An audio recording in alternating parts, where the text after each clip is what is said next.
So for the time being, you only get to know that here the demand curve is downward sloping. Here the demand curve is downward sloping because there is negative relationship between price and quantity demanded. Because as the prices can be varied with the quantity demanded varies with the price, so the demand curve is downward sloping. Because if we see, though the monopoly is the sole supplier, monopolist, if we see that the price is too high, we will not buy.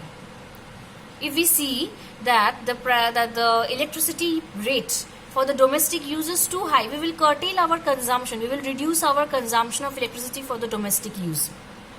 Okay, so for this is the reason. So with the rate, with the price, the demand is being curtailed, being reduced. So as there is negative relationship, the demand curve for a monopoly market is downward sloping. Now, what are the reasons? What are the reasons why this monopoly market structure arises? Okay, now, so the very first reason is, or the very first you can say the reason for which the monopoly structure arising is the government licensing. The government gives license to a few companies or few industries only, for which they become the sole producer of the commodity.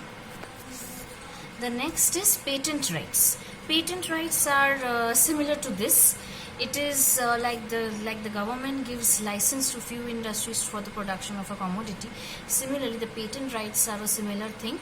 Here also the rights are given to certain industry for production of certain commodities which cannot be produced by any other industries. Next is cartel. Cartel means few firms come together to avoid competition in the market. They come together, they decide a price that they will sell their commodity in this price, and the profits will be divided among themselves. So few firms come together to form a cartel. Okay. Next is the control of resources. Sometimes monopoly occurs due to control over some resources like diamonds. Like diamonds in De Beers, it has got the sole monopoly on that resource. So these things like government licensing, patent rights, cartels, control over resources, these automatically, when we give some basic rights and basic duties and basic you can say the authority to someone that he or she will be producing or doing that thing, obviously he or she has got that monopoly. Same thing here also, when we are giving the right to someone, or the government is giving the right to someone to produce such commodity, that means obviously the others are not getting that right, and that producer is the sole monopolist in that commodity. Okay, so this is the two market structure that we do today. Next we will do the rest of the two markets, that is oligopoly and monopolies. This we will be doing in the next day. Thank you.